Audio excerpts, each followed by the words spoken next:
When I say the journey to this end result here was a rocky ride, but I made it and I am very proud of myself, and I am happy that I did not give up on this painting because I tried 2 different things before I got here.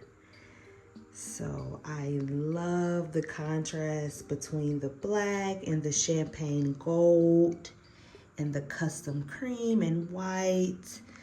I am going to use that color combination by itself.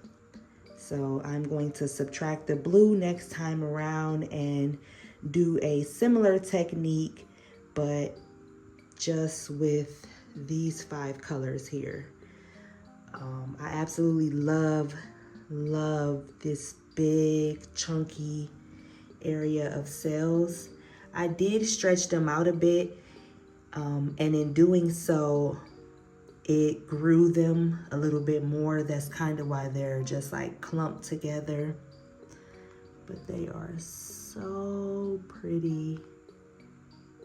Oh my gosh, sorry, I'm trying to get a close-up. But I love this painting. I can't wait to see how it dries. And thank you for watching.